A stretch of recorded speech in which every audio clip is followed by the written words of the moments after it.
Puwersang nakatutok ang GMA Integrated News sa pananalasa ng Bagyong Christine. Nakatutok ang aming news teams mula sa iba't ibang bahagi ng bansa. Aming ihahatid ang pinakasariwang update mula sa Bicol Region, mga probinsya ng Southern at Central Luzon, kabilang ang Isabela kung saan naglandfall ang bagyo. Magandang gabi po, Luzon, Visayas at Mindanao. 10 nang napaulat na nasawi dahil sa pananalasa ng Bagyong Christine ayon sa Office of Civil Defense. Di pa tiyak kung kasama sa bilang na yan ang 11 taong gulang na babae sa Iriga City na nahulog sa kanal. Bukod po sa Bicol Region na marami pa rin ang bahang lugar, ramdam din ang bagsik ng bagyo sa malaking bahagi ng Central at Southern Luzon. Bukod sa mga bahay at kalsada na nalubog sa baha, hindi nakaligtas pati ang isang ospital sa Batangas. Nakatutok si Ivan Mayrina. Sus ko po! Anong po? Tulong! Grabe na po! Sa lakas ng hanging dala ng Bagyong Christine habang tinatawid ang Luzon, animoy papel na pinatumba ng hangin ang ilang bahay at puno sa tabing dagat ng Lemery, Batangas. Ang hagupit ng bagyo, hindi pinatawad maging Batangas Provincial Hospital. Ang mga pasyente kinailangan na iakyat sa second floor dahil inabot na ng baha ang kanilang ward at emergency room. Hindi na rin muna tatanggap ng mga bagong pasyente ang ospital. Hindi na rin madaanan ang ilang kalsada na abot tuhod ng tubig. Sa bayan naman ng Kalatagan, abot baywang ang baha kaya nagbistulang dagat ang ilang kalsada. Ang mga residente ito na stranded, buwis buhay na sinuong ang ragasan ng baha, pero pinigilan ng rescuers. Nakatawid lamang sila nang may dumating na traktor para sumaklolo. Sa bayan ng Laurel, halos abot sa bubong ng unang palapag ng mga bahay sa Barangay Matala ang baha. Sa gitna ng ragasa, isang kotseng inanod ng baha. Sa bayan ng Lian, humambalang sa kalsada mga poste ng kuryente at mga puno dahil sa lakas ng hangin. Mabilis na nagkasa ng clearing operations. Hirap na rin sa pagdaan ng mga motorista sa ilang kalsada sa Lipa dahil sa baha. Sakay naman ng rubber boat, dahan-dahang sinagwa ng mga tauhan ng Coast Guard ang bahagi ito ng Maharlika Highway na nalubog sa baha. 26 na residenteng nasagip sa lugar, kabilang ang 15 menor de edad. Sa Naga City, lubog na pala, no? Hindi na nakababa ang mga pasahero sa terminal na ito dahil maging loob ng mga bus pinasok ng baha. Kwento ng uploader, tanging mga lumulutong na biskwit na lang galing sa tindahan ang kanilang kinain. Sa Iriga City, natagpuan naman ang labi ng 11 taong gulang na bata na aksidente raw nahulog sa kanal sa kasagsagan ng bagyo. Nasira rin ang lahat ng gamit ng Comelec office sa Iriga at Albay. Maghapon din ang rescue operation sa iba pang bahagi ng Libon. Bukod sa mga bata, may senior citizen ding nakasakay pa sa wheelchair ang sinagip. Na-recover din ang labi ng isang lalaking pinaniniwalaang nalunod. Sa Legazpi naman, isang jeep na biyaheng Pulanggi ang nasunog kahapon matapos umunong sumabit sa nakalaylay na linya ng kuryente. Nasawi ang isang jeepney driver na nakuryente. Mahigit 3,000 pamilya rin ang apektado ng pagbaha sa Catanduanes. Sa laki ng pinsalang iniwan sa agrikultura na umabot sa mahigit 10 milyong piso, isinailalim sa state of calamity ang probinsya. Sa bayan ng Lopez, Quezon, halos lamunin na ng tubig at hindi na makitang kalsada sa highway na ito. Magya naglalaki ang mga truck. Pahirapan na rin sa pagdaan dahil sa baha. Dahil sa walang tigil na pagulan, ilang mga ilog at spillway na sa probinsya ang umapaw. Sa isla ng Boracay, pinatumba na namang buhawi ang 3 e-trike na ito. Sa pinakauling tala ng Office of Civil Defense, hindi bababa sa 10 ang patay, 2 ang sugatan at 9 ang nawawala sa pananalasa ng Bagyong Christine. Maaring tumaas pa yan dahil hindi pa tuluyan makapasok ang rescue at relief operations, partikular sa Bicol Region na napuruhan ng bagyo. Challenge pa rin nila doon are the floodings, no? Which are really mataas pa. Sa ngayon, dineploy na sa rehiyon ng mga tauhan at kagabitan ng Southern Luzon Command. May 17 chopper at aeroplano rin ang handang lumipad anumang oras. Ang Department of Social Welfare and Development patuloy ang pagsigurong may sapat na mga family food packs at iba pang pangangailangan na unti-unti nang ipinamamahagi sa mga lokal na pamahalaan. May kasunod pa raw yan na tulong pinansyal para sa mga napinsala mga bahay. Hanggang kaninang umaga, 27 national roads and bridges ang hindi madaanan, karamihan sa Bicol Region. Prioridad ng DPWH na sila mabuksan para makarating ang tulong sa mga nangangailangan. Sa datos naman ng Meralco, as of 12 noon, halos 400,000 customers pa nila ang apektadong supply ng kuryente. Karamihan dyan sa Laguna at Cavite. Para sa GMA Integrated News, Ivan Mayrina, nakatutok, 24 oras. Naabutan ng GMA Integrated News ang unti-unting pag-apaw ng isang ilog sa Cavite na nagresulta sa abot dibdib na baha. Itinaas din ang red rainfall warning sa lalawigan mula po sa bayan ng Noveleta sa Cavite. Nakatutok live si Salima Refran. Salima.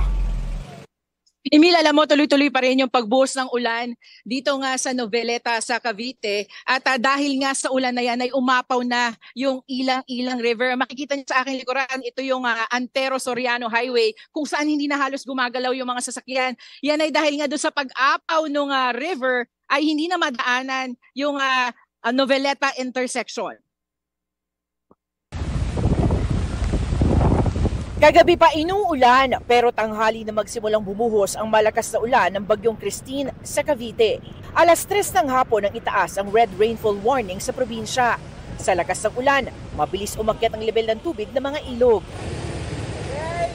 Dahil dun sa ulang binuhos ng bagyong Christine ay umapaw na itong Ilang River dito sa Noveleta sa Cavite. At kung makikita ninyo, malakas yung ragasan ng tubig. Papasok na yan dito sa gilid na ito ng Barangay San Antonio 2 na kung tutuusin ay isang kalsada. San damakmak, sang katerbang basura yung inaanod ngayon sa lugar na ito. Kanina may mga nakita tayong mga residente dyan. Abot bewang hanggang abot dibdib yung tubig. Pero ang sabi sa atin ay nagsilikas na ang karamihan sa mga residente magmula pa kagabi. Hindi na po mapasok sa loob ng bahay. Nilubog na po ang bahay namin, pinasok na po yung tubig. Grabe yung ngayon, tubig ngayon, na sobrang taas, ang bilis lang ng pagtaas ng tubig. Kaya sa mga taga-Noveleta po, mag-ingat na lang po. Ang mga residente sa tabing dagat at mga daluyan ng tubig sa Ternate, nagsilikas na rin. Kasi tabing ilog talaga kami kapag high tide ho, talagang umaabot na sa may hagdanan namin, lalo na ho ngayon na umuulan.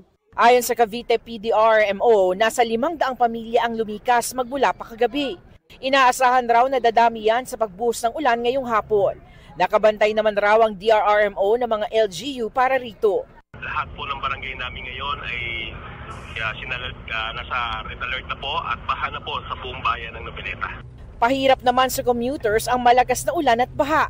Mabigat na daloy ng trapiko rin ang naranasan sa iba't ibang highway ng probinsya. Emil, sa mga oras nga na ito ay nagpapatupad na ng forced evacuation ang Noveleta LDRMO. Yan ay dahil 16 barangays yung nasa tabi ng river at tabi na rin ng dagat. Ang sabi sa atin ay tuloy-tuloy yung ikakasan nila nga mga rescue operations. Yun nga lang, kailangan daw muna mag-intay na medyo bumaba yung tubig. Samantala, Emil ay nagdeklara na ng state of calamity dito sa probinsya ng Cavite. Emil. Maraming salamat, Salima Refran.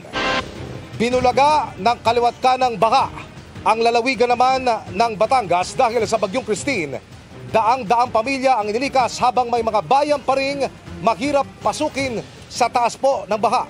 Mula po sa Batangas Port, nakatutok live si Mark Salazar. Mark.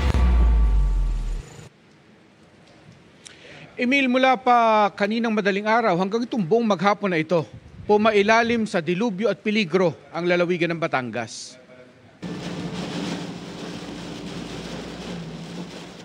Sa Star Tollway pa lang sa Malvar, Batangas, hirap ng maaninag ang highway nang bumuhos ang malakas na ulan. Nasa ilalim ng red rainfall warning ang probinsya at storm signal number 2 kaninang hapon. Sa ibaan pa lang, hindi na kaya ang maliliit na sasakyan ang hanggang tuhod na baha. Bandang alas 2 ng hapon, 4 na major roads na ng probinsya ang hindi madaanan. Ganon din ang 4 na tulay. Ayon yan sa Batangas PDRRMO. Sa Bawan San Pascual Diversion Road na nag-iisang papasok ng Lemery hanggang Baywang na ang taas ng baha. Hindi na kinaya ng AUV na ito ang lalim, kaya lumutang na ito't kinailangan hilahin ng mga residente patawid ng baha. Patuloy ang ragasan ng tubig, kaya may peligro ng flash flood, dahilan kung bakit maging ang mga 10-wheeler truck ay hindi na nagbaka sakali. Bago magtanghali pa ang huling situational report ng Batangas PDRRMO. Kaya nadagdagan pa sigurado ang halos 500 pamilyang nasa 34 na evacuation center. Hindi rin mapasok ang bayan ng Calatagan na isa pang coastal town. Marami rin ulat ng malalang sitwasyon doon. Mula sa Bawan hanggang Batangas Port lamang ang road network na madaraanan.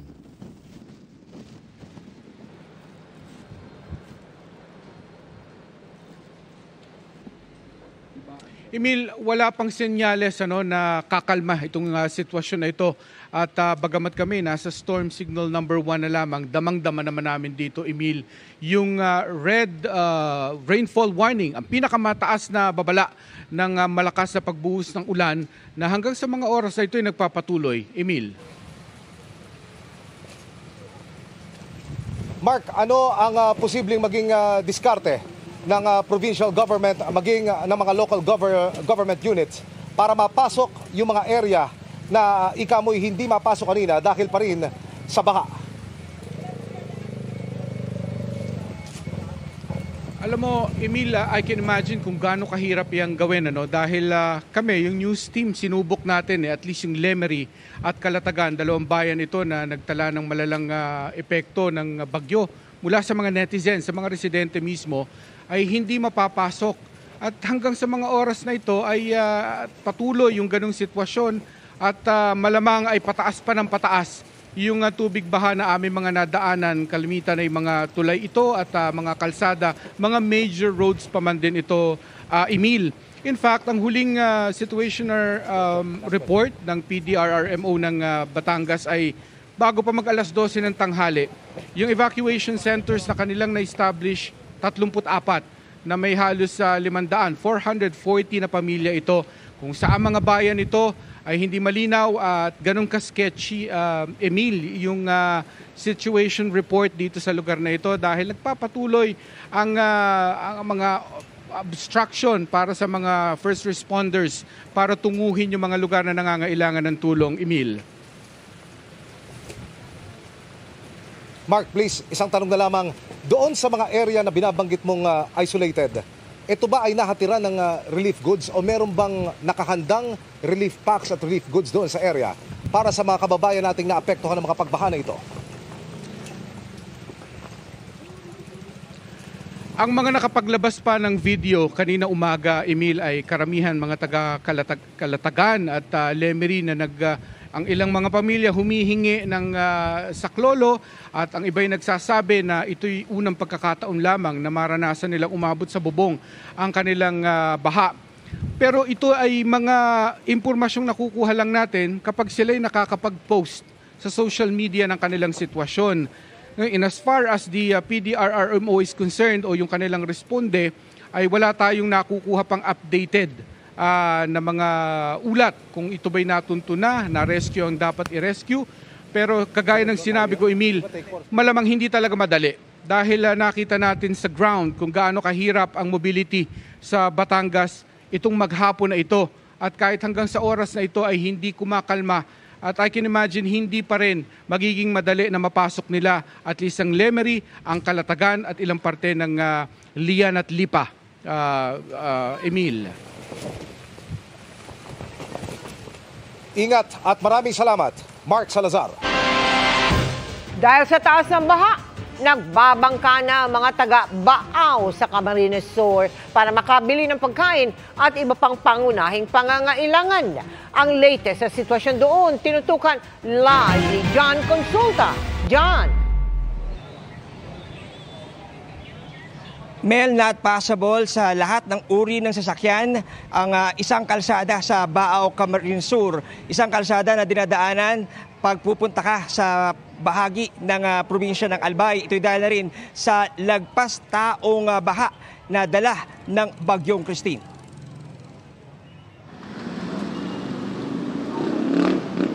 Bantay sarado at walang pinapadaang sasakyan ang mga tauhan ng PNP Camsur sa bahaging ito ng National Road sa Baaw, Camarines Sur. Ang dahilan, lagpas tao raw kasi ang baha. Di madaanan ng anumang klase ng sasakyan. May mga sumubok na pumasok pero tulad ng truck na yun ay wala itong nagawa, tumirik sa bandang gitna. Ito ang dahilan kung bakit walang makapasok, walang makalabas sa may bahagi ng Albay dahil ito ang kalsadang nagturugtong sa Camarines Sur at Albay. Kaya ang mga residente, kung hindi hinahatiran ng supplies tulad ng bigas, ulam at tubig, nagkukusa ng umalis sa kanilang mga bangka. Minsan, kasama pa ang kanilang mga alagang aso, baboy at baka. Isa na rito ang residenteng si Mang Tonet Panambo. Lampas tao. Lagpas tao ang baha. Walang. Binigay ko na. Hirap talaga. Ang hirap. Pag magluluto, wala ka mapagbilisan. Wala ka mabibili. May pera ka, wala ka mabibili. Hindi ka makalabas. Dahil walang sasakyan. Kailangan may bangka. Wala kang bangka. Wala. Sorry, mag-antay ka kung ano. Piniling manatili naman sa bahay ng residenteng si Angelina Bolarim para maglimas ng tubig sa loob ng kanyang bahay kahit bagong opera. Di tulad ng ibang naranasang pagbaha, sadyang kakaiba raw ang perwisyong hatid ng Bagyong Christine. Binabawasan namin dati hindi masyado. Pero ngayon, bawas kami ng bawas, marami talagang tubig na umaano sa loob. Maraming tubig dyan sa labas. Galinagyan ng ganyan para hindi pumasok yung mga tubig sa loob. Pero ganun rin, napasok pa rin. Stranded naman at mahaba ang pila ng mga cargo truck na ito dito sa Bao Cam Sur. Natutulak dapat paalbay. Paano kayo rito? Anong ginagawa nyo pagka ganyan? Wala, ganito lang. Paano yung pagkain nyo? May ano naman po kami, nagsasaing kami. May lutoan kami. Sa Naga City naman, puno pa rin ng tubig ang isa sa pangunahing kalsada ng lungsod na may taas na hita hanggang bewang. Ang mga sasakyan nagbuwebeltahan pag nakitang di kakayaning pasukin ang kalsada. Kaya ang ilang residente walang magawa kundi ipark ang kanilang sasakyan at suungin ang baha tulad na lang ng mag-inang ito. Nay, bakit po kayo nagpunta rito? Magpapacheck up po dyan. May sakit pa si baby? Opo, may lagnat po. May lagnat. Kaya kahit baha? Nandyan po, may papacheck po kami, hindi makakuloy.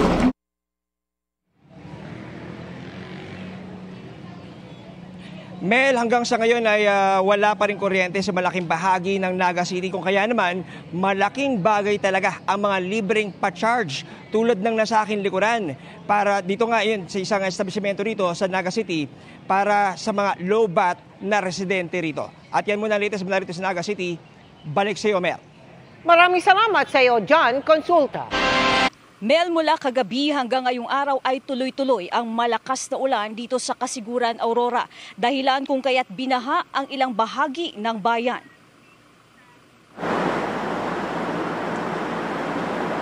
Kumagat na ang dilim. Yaking ligtas ngayong pagsalanta ni Christine, Pero tuloy-tuloy pa rin ang pagdating ng evacuees sa mga evacuation center dito sa Kasiguran, Aurora. Kahit malakas na ang ulan at hangin, may ibang di pa rin iniwan ang kanilang mga bahay. Kahit tumataas na ang baha tulad na lang ng ilang residente sa Barangay Calantas. Si Gina at kanyang pamilya di pa rin lumikas kahit abot dibdib na ang baha. Kasi wala rin naman po kaming mapuntahan dahil po ay puno rin po sa evacuation. Mahirap po talaga kasi lumaki na po kaming, dito na po kami talaga, lagi inabot ng ganito. Biglaan po yung buhos ng tubig po, ay siyempre po mamilikas muna ng mga gagamit, niligpit. Malakas ang pag-uulan dito sa bayan ng Kasiguran sa Aurora. Kaya naman ang palayan na ito nagmistula ng ilog. Ang mga bahay din dito lubog na sa baha. Kaya naman ang mga residente nagpasya na munang mag-antay at pahupain ang baha sa kani-kanilang mga sasakyan. Ang pamilya ni Magdalena Manzano sa sasakyang ito na muna nananatili habang hinihintay na humupa ang baha. Hindi raw kasi nila inasahan na tataas ang baha dahil karaniwan ay hanggang tuhod lang ang inaabot nito. Mas mahirap po ngayon talaga, ma'am, kesa po nung nakaraan. Ngayon po ay talagang malaki ang tubig. Binaha rin dito sa Kasiguran ang Barangay Marikit at Barangay Tinib, habang isolated naman ang Barangay Esperanza. Ang mga kalsada kasi patungo rito abot bewang na ang baha at tanging malaking truck na lang daw ang nakakadaan. Kaya naman agad silang pinuntahan para mabigyan ng ayuda. Panawagan naman ng MDRRMO sa mga lumikas. Mas maganda sana manatili muna sa mga evacuation center kasi may kasunod pa kasing pagtaas ng kailugan o pagbaha. Sa kabuuan, nasa 3,892 families o 12,116 individuals ang lumikas. Binaha rin ang ilang kalsada sa bayan ng Dilasag. Gayon din ang Dilasag Aurora Dinapigue Road dahil sa mataas na tubig sa Ditubo River. May mga baka ring nalunod.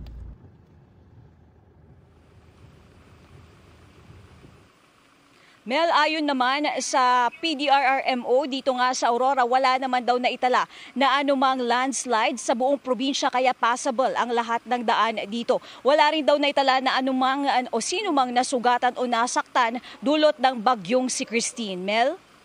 Katrina, sabi mo may mga residenteng hindi lumikas. Meron bang update? Kamusta sila? Ano gagawin ng lokal na pamahalaan sa kanila? Katrina? Mel, kanina binalikan natin yung ilan sa mga lugar at ilang mga barangay na may mga hindi talaga lumikas kahit mataas ang baha sa kanila. Ayon nga sa kanila, nakikita naman daw nila na kaunti-kaunting umuhupa na yung baha kaya hindi pa rin daw sila lilikas. Pero ayon naman sa LGU rito na kapag kakailanganin daw ay ipapatupad daw nila ang forced evacuation, Mel. Maraming salamat sa iyo, Katrina Son. Inilika sa mga residenteng nakatira malapit sa isang dike sa Lawag sa Ilocos Norte.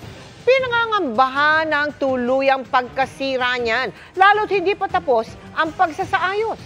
Nakatutok live JP Soriano. JP? Mel, mga kapuso, sa mga oras na ito ay mahina pero tuloy-tuloy yung pag-uulan dito sa malaking bahagi ng Lawag, Ilocos Norte. Ganito na po yan sa mga nakalipas na oras pero nasa papunta na sa direksyon ng West Philippine Sea ang bagyong Christine. Hindi pa rin mapakakampante ang mga local officials at talagang tinitiyak nila na nasa ligtas na lugar ang mga residente dito.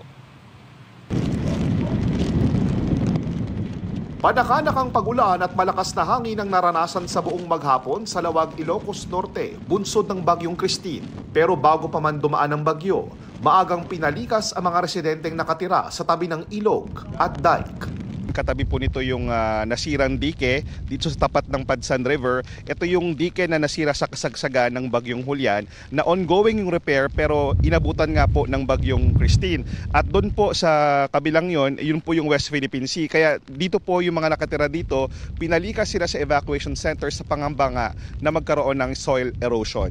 Yung dike sira, nag-erode. Kaya malapit yung bahay nila doon. Aabot sa mahigit 50 pamilya, katumbas na mahigit 100 individual ang nananatili ngayon sa evacuation center sa kalapit na Gabu National High School. Isa sa mga inilikas na residente ay si Jonalyn at kanyang mga anak. Kinakabahan kasi marami kaming mga bata Malilit pa yung mga anak namin kaya mas gusto namin na dito kami. Unang inilikas ang mga anak ni Jonalyn pero nang malamang hindi pala naisama ang kanilang fur baby o alagang si Madel, agad itong binalikan ni Jonalyn. Bumalik kami dun sa bahay kahit malakas na yung hangin para kunin lang siya, sir. Hindi madali ang buhay sa mga evacuation center, lalo na sa mga bata. Nagpapaalala kasi ito sa kanila na may parating na delubyo at posibleng sakuna.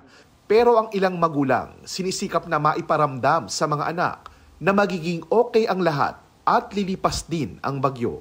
Gaya ng isang nanay na ito na nakijoin sa mga anak sa pag-record ng TikTok videos.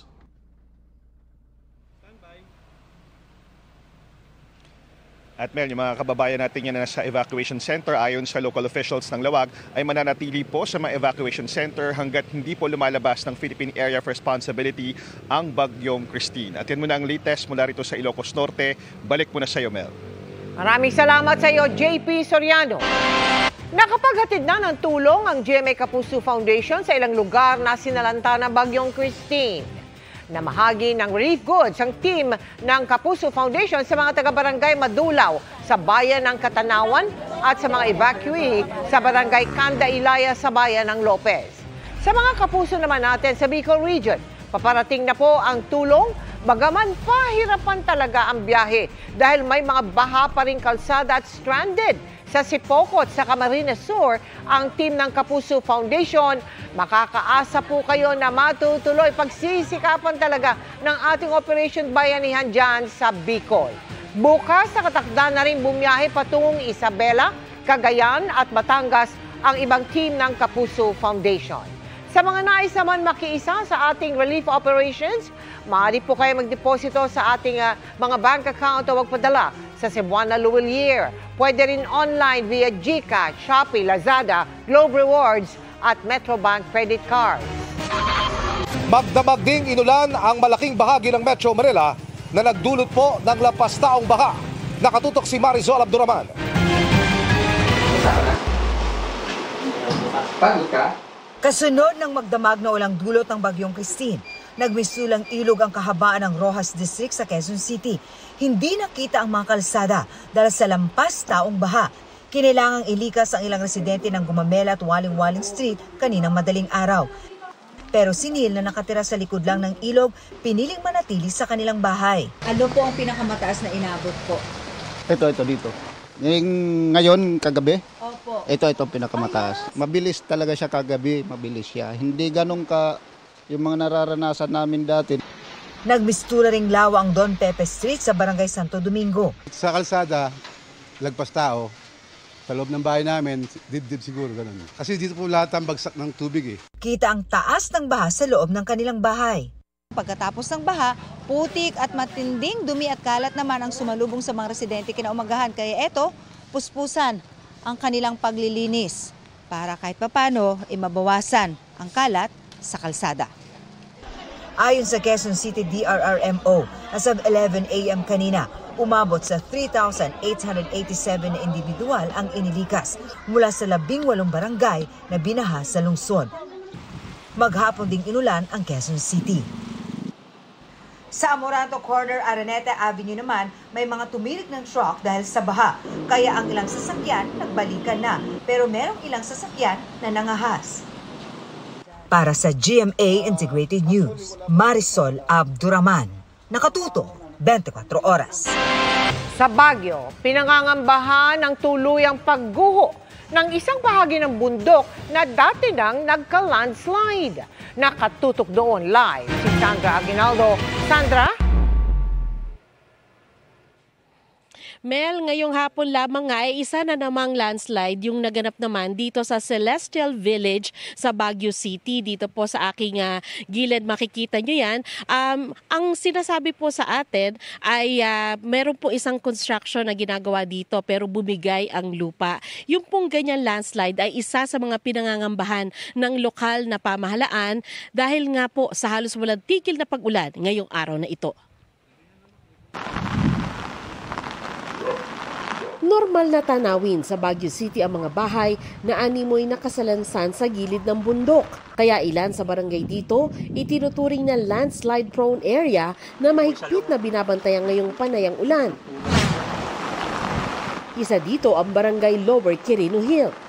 Ito raw landslide na ito nangyari bago pa man tumama yung Bagyong Christine. Nilagyan na lang nila ng trapal para daw maprotektahan yung lupa. Pero dahil sa patuloy na pagbuhos ng ulan, napansin namin meron ding bahagi na bumibigay yung lupa. Ang pinoproblema dito, meron pa ring ilang kabahayan sa taas nito. Ang problema talaga namin dito is soil erosion. So, lalo na pag nasaturate na ng ilang araw yung soil, patas biglang darating yung malakas na ulan, malaking problema. Umalis na ang mga nakatira sa isang bahay. Pero ang pamilya ni Mang Hilario na nasa katabing bahay, hindi raw muna lilikas. Hindi pa naman malakas yung ulan. Pag malakas na talagang worst na kami. Maging ang mismong barangay hall, malapit sa landslide. Upon checking, wala namang problem po so far dun sa affecting the structural integrity nung building. Inalisan din ng basura ang City Lagoon para daw tuloy ang daloy ng tubig at hindi maging sanhi ng pagbaha. Gumagamit din sila ng mga sensor para ma-monitor ang level ng tubig sa mga daluyan at maging ang soil erosion.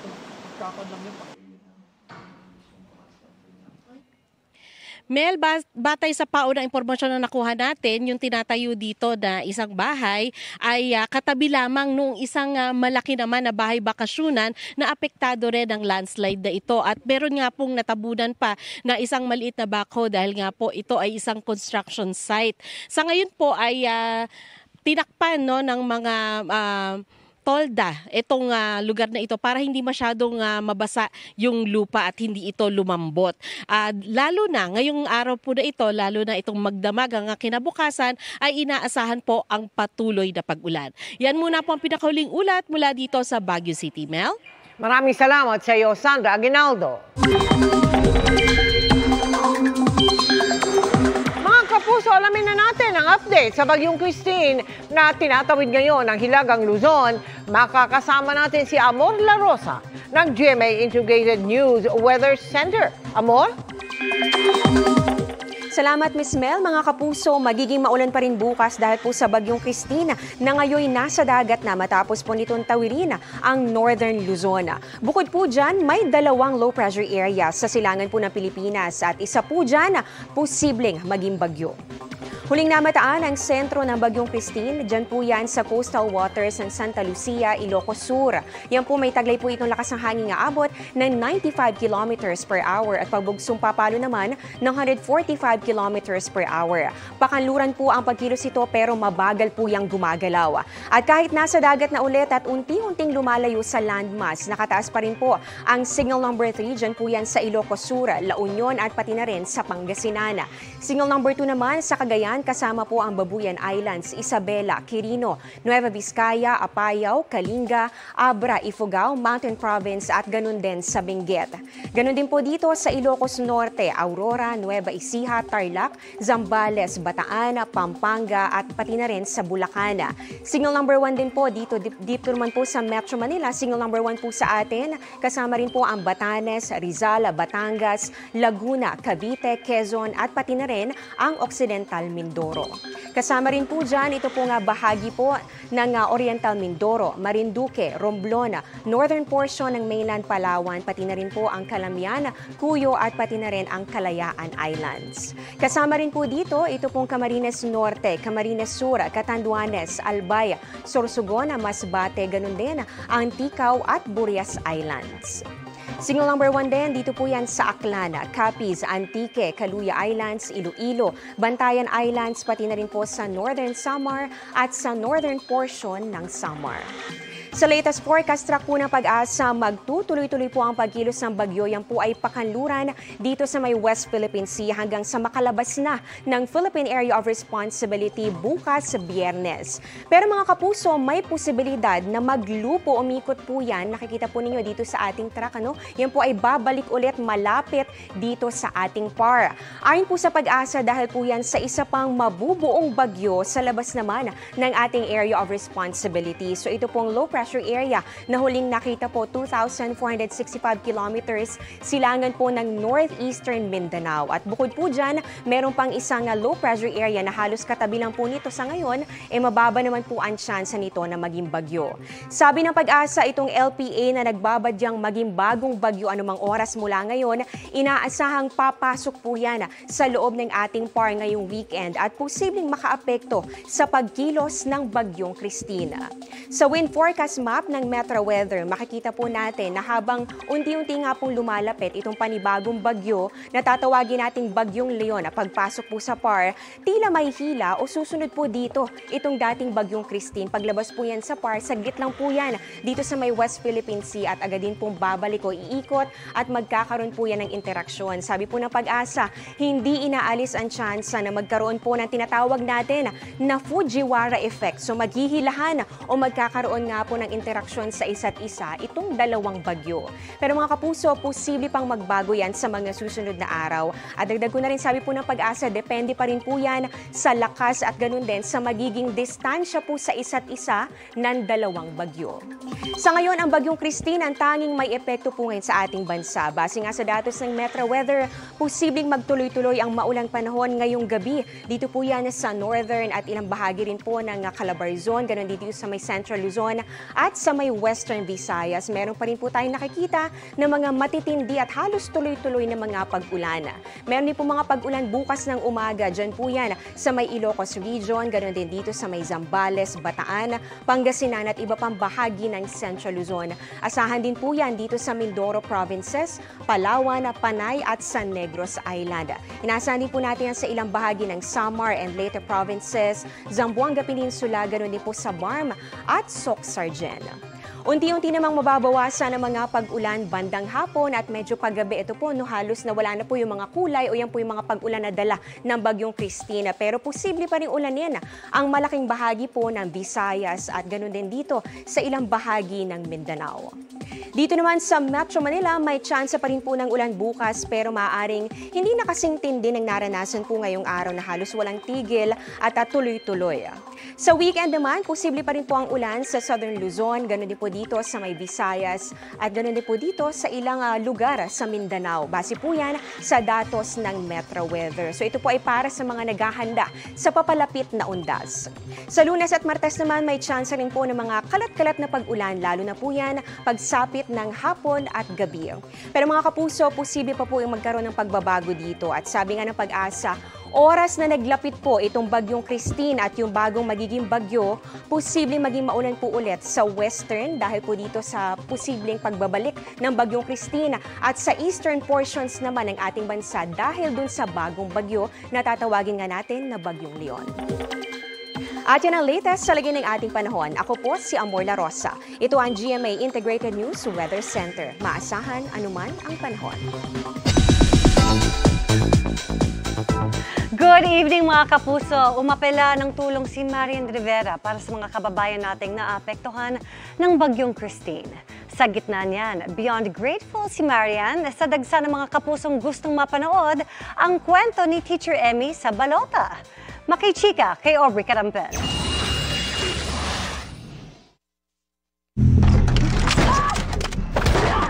Certified top grosser ang pelikulang Balota na pinagbibidahan ni Kapuso Primetime Queen Marian Rivera sa opening week nito sa mga sinihan.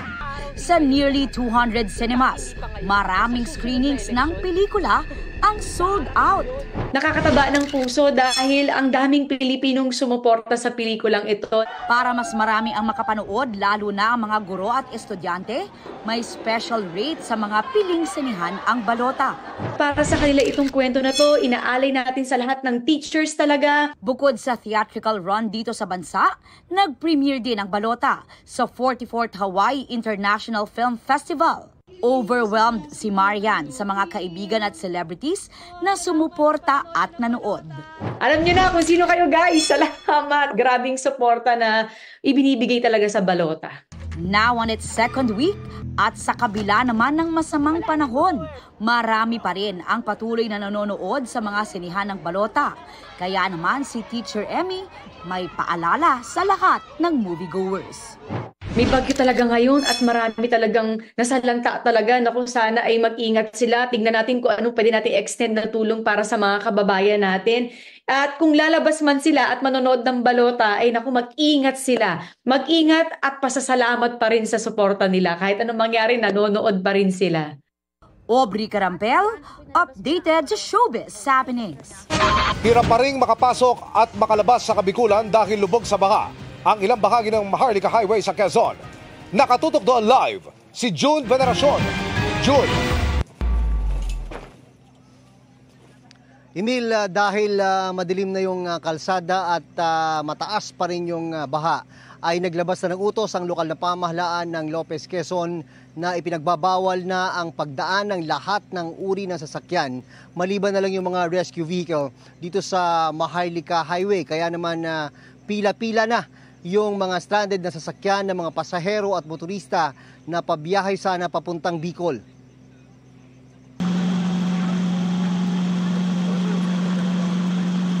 Itsurang ilog kung titignan, pero bahagi ito ng Maharlika Highway sa bayan ng Lopez, Quezon. Mga malalaking sasakyan lang ang nakakadaan sa kalsada dahil sa biglang pagtaas ng baha dulot ng ulan na dala ng bagyong Christine. Hindi na kami tatawid, malalim eh. Tiis-tiis na lang siya hanggang umaba yung tubig. May ilang nagtangkang sumubok. Natirik na.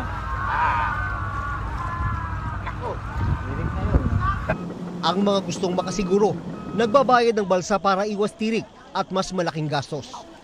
Pero kung sa kailangan, sagot yan ng mga truck ng gobyerno. Alas 3 ng madaling araw kanina na magsimula ang PNP na harangin yung mga light vehicles na dumadaan sa bahaging ito ng Lopez, Quezon. Ang mga pinapadaan lang ay mga truck tulad niyan. Para na rin yan sa kaligtasan ng mga motorista dahil sa patuloy na pagtaas ng baha sa bahaging ito ng bayan. Dahil sa baha, marami ang stranded na mga motorista at pasahero na papunta at paalis ng Bicol. Matinding perwisyo lalo na para sa mga commuter na siksikan sa loob ng mga mainit na van. Hindi naman sila makalabas dahil sa ulan. Ay, wala po eh. Talagang siksikan eh. Wala, taste, no choice eh. Diba? Bababa ko lang sir eh. Oo. Ano na eh, basa na yung damit eh. Bukod sa nasira ang kanilang mga plano, mas lumaki pa raw ngayon ang gastos nila dahil stranded. Kaya po kami nagbakasyon gawa nung panghuling dasal ng tatay namin bukas. Ano yun? Makausad kami bukas, di na namin naabutan kasi Sabado pa kami makakarating. Pero oportunidad ang ganitong sitwasyon para sa mga madiskarte, gaya ng mga nagbabalsa. Tila diskarte at abilidad din ang gamit ng asong ito para makatawid sa baha. Nakisakay lang yan. Nakisakay? Pagbalik, sasakay din muli yan. Ulan man o baha, hindi nakapigil sa lalaking ito para ma-deliver ang espesyal na handa ng kanilang customer.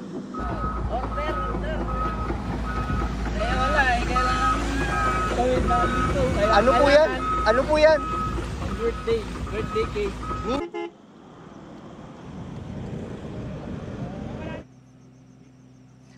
Emil, kahit gabi na ay mahigpit pa rin minomonitor ng mga otoridad yung baha dito sa Maharlika Highway, lalo pat mamayang gabi sa pagitan ng alas 9 at alas 10 ay inaasahang magkakaroon ng high tide na tiyak na magpapataas palalo sa baha rito. Samantala, sa bayan naman ng Mulanay ay nagdeklara na rin ng state of calamity para matugunan ang pinsalang dulot ng bagyong Christine. Balik sa Emil. Maraming salamat, June Veneracion. Storm surge o daluyong naman ang naminsala sa Pangasinan. Malakas din ang hangin na tumuklap sa bubong ng ilang bahay. Mula sa Dagupan City, nakatutok live si Claire Lacanilaw Dungka ng GMA Regional TV. Claire?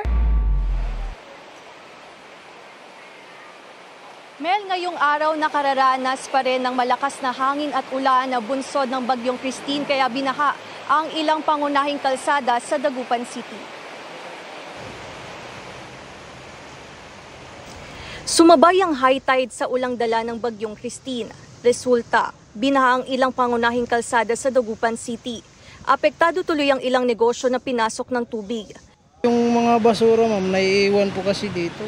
Kaya dapat walisin namin papunta dun sa likod. Mula kahapon, may ilang residente na rin sa Barangay Maluwod ang nagsimulang lumikas dahil sa hanging dala ng bagyong Christine, gayon din ang pagbuhos ng ulan. Ang bahay ni Gina, natuklap ang bubong dahil sa walang humpay na pagbayo ng hangin. Takot na po kami, kaya umalis na po kami kagabi po, madam. Kaya andito kayong sa evacuation po. Walang ulan pero maghapong naramdaman ng malakas na hangin sa Binmalay. Binaha naman ng Baywalk sa Lingayen, Pangasinan, bunsod ng naranasang storm surge. Pahirap ito sa mga residente at motorista. Umabot hanggang Capitol Beachfront ang baha. May ilang natumbang puno sa Baywalk dahil sa storm surge na sinabayan ng malakas na hangin. Isa sa mga barangay na labis na naapektuhan ng storm surge ang Coastal Barangay ng Manibok.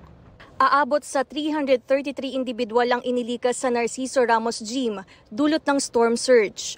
Nung tumataas na yung tubig, inabisuhan ko na yung mga tao. Nasabi ko, lumikas na tayo. Bukod sa Binmali at Lingayen, nakaranas din ng storm surge sa Alaminos City, Infanta, Dagupan City, San Fabian, Labrador, Sual at Bolinao.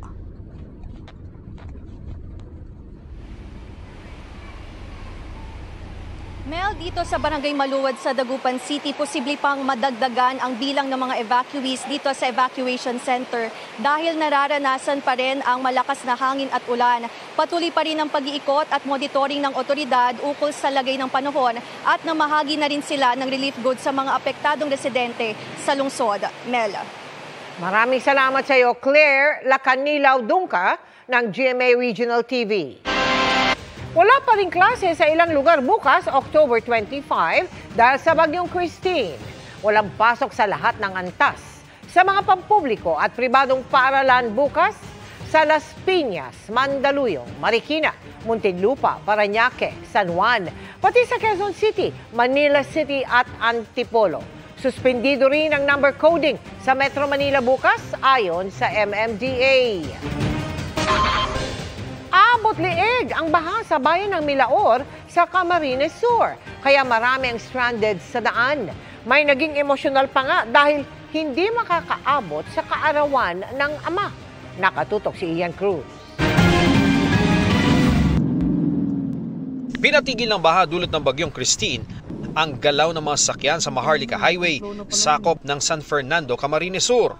Ang mga dating palayan nagmisulang ilog dahil sa taas ng baha. May ibang bahay na bubong na lang ang kita sa taas ng tubig. Sa lubog na kalsada, marami ang naglalakad ng ilang oras, marating lang ang mas ligtas na lugar. Sir, yung Milaor tsaka yung pinakamalalim. Mga paligid, sir. Ang Philippine Coast Guard, kabilang sa mga nagtawid na mga stranded na pasahero, kasama ang 7 buwang buntis na si Eden, na galing sa bayan ng Milaor.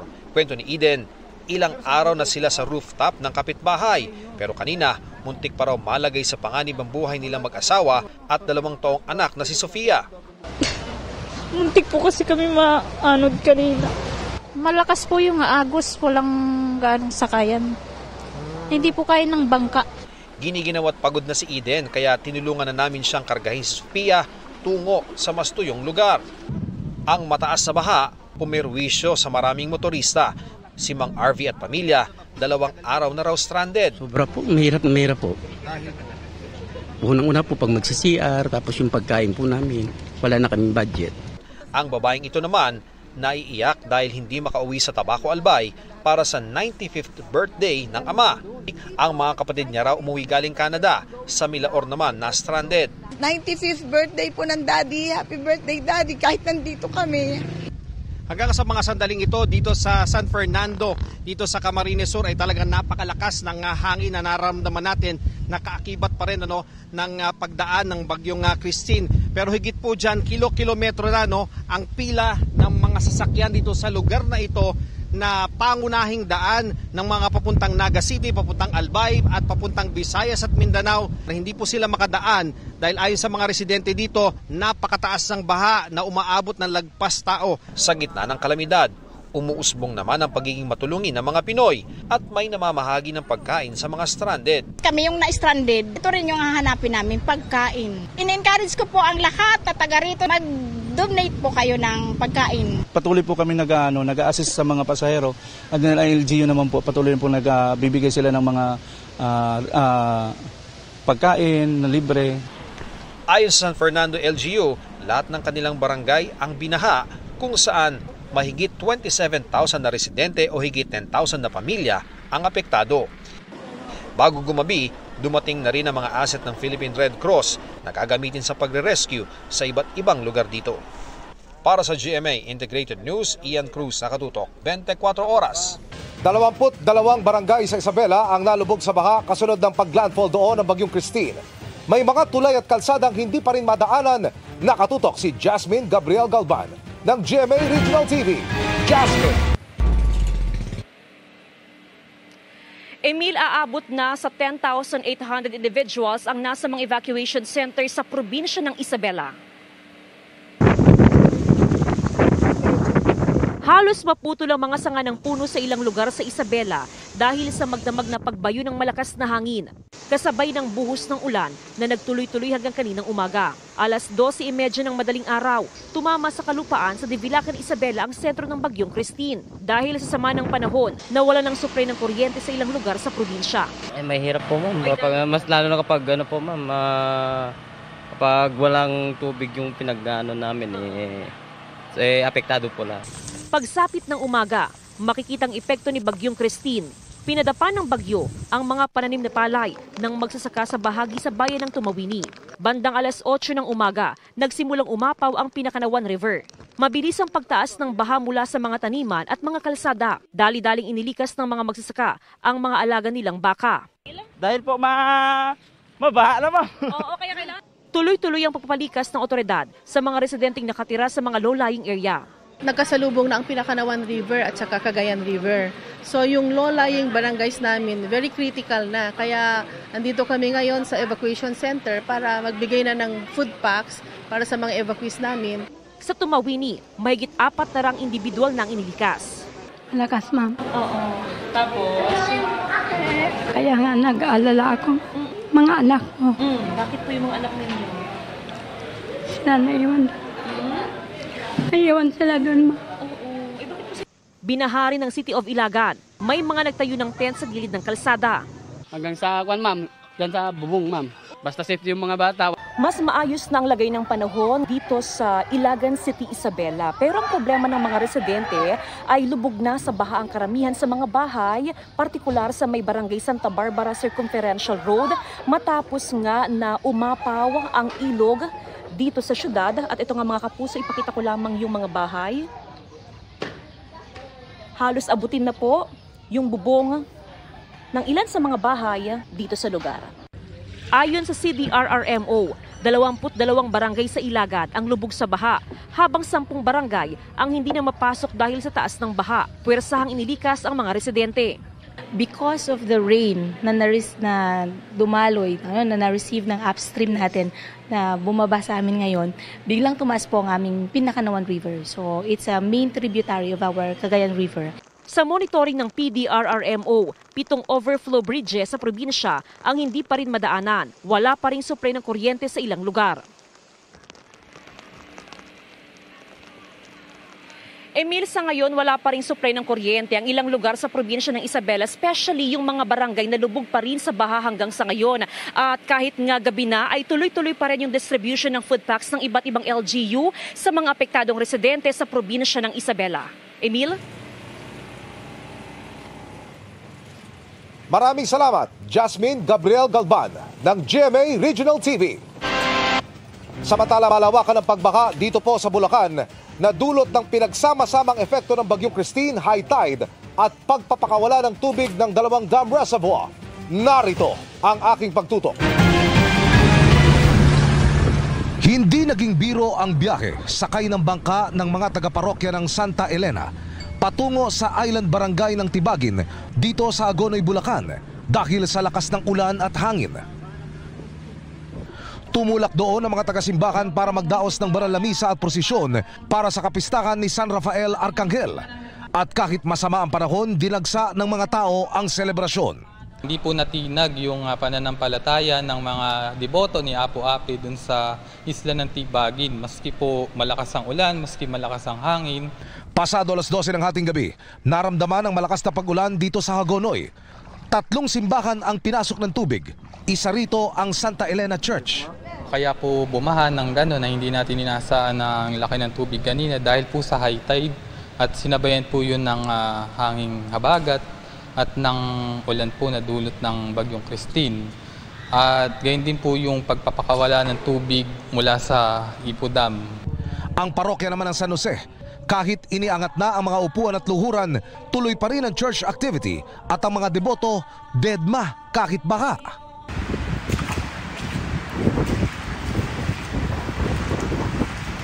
Ako po ay narito ngayon sa dambana ng San Jose. Ito'y sakop pa rin ng Hagonoy, Bulacan. Isa ho ito sa mga naapektuhan ng pagbaha. Dulot ho ng walang tigil na bugos ng ulan mula po kagabi. Humupa na ho yung tubig sa parokyang ito, pero definitely ito ho'y pinasok. Basa pa rin ho yung aking nilalakaran ngayon, no? Patungo ho sa altar. Lubog din sa baha ang 14 na barangay sa Kalumpit. Pinakamataas sa barangay May Sulao at San Miguel na tinatayang umabot sa 7 talampakan. Dahil dito, nagbangka ang ilan para makatawid. Bukod sa tuloy-tuloy na ulan dahil sa Bagyong Christine, Nakaapekto rin sa pagbaha ang high tide at pagpapakawala ng tubig ng Ipo at Bustos Dam. Sa bayan ng Santa Maria, nasira ang Makaiban Bridge matapos lamunin ng lagpas tuhod na tubig. Pinalilikas na ang ilang taga Las Piñas dahil po sa pangambang mas tumaas pa ang baha. Nakatutok live si Rafi Tima. Rafi. Emil, sa mga oras na ito ay malakas pa rin yung buhos ng ulan dito sa ating kinaroroonan. Kaya naman mula nang dumating tayo rito ay unti-unti pa rin tumataas yung baha dito sa ating kinaroroonan. Kaya naman pinalilikas na nga yung ilang residente sa barangay na ito. At yung mga motorista naman ay naglalakad na lamang dito sa baha dahil hindi na kinakaya ng pampublikong sasakyan ang taas ng baha rito. Ang dahilan ng baha sa pangunahing kalsadang ito ang pagtaas ng level ng Longos River dahil sa tuloy-tuloy na pag-ulan. Dahil dito, stranded ang maraming motorista. Marami sa kanila, naglakad na lang para makalusot dito sa Zapote Junction. May mga nakamotor na nanghas lumusong, pero kahit nakapatay na ang makina, hindi na ito umandar. Hindi nyo alam na malalim? Hindi, sinabihan ako doon, malalim mo kuya. Pero tinuloy mo pa? Pinatay ko na lang, tinula ko na lang, malalim pala. Pinatay ko na lang yung makina. First time ko may experience ito kasi ngayon lang ako nag-work ng hanggang 5 p.m. Pero parang ganito nga. Dito po sa Aricap, sobrang taas ng tubig sa tabing ilog. Sige, naglakad na lang kayo? Opo. Dahil tuloy-tuloy pa rin ang buhos ng ulan, pinangangambahang tataas pa ang baha rito. Ang mga opisyal ng Barangay Zapote 1, hinihikayat ang mga kabarangay na nasa mababang bahagi ng kanilang lugar na lumikas na ngayon pa lang. Inilabas na rin ng barangay ang kanilang mga rescue boats para sa mga residenteng nais ng lumikas. Makikita sa video na mula sa gahitang taas ng baha, umabot na hanggang bewang ang baha sa ilang bahagi ng barangay. Malakas din ang agos ng tubig na lubhang delikado, lalo na sa mga napipilitang maglakad sa baha. Yon, magandang gabi po mga kabarangay. Nandito kami ngayon. Ito ang tubig. Taas na. May dala po kami bangka.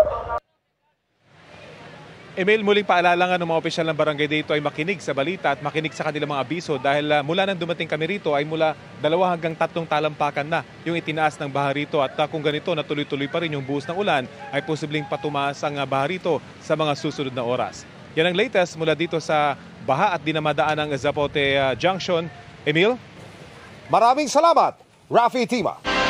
At dahil pa rin sa bagyong Christine, gumuho ang isang bahagi ng bundok sa Mountain Province.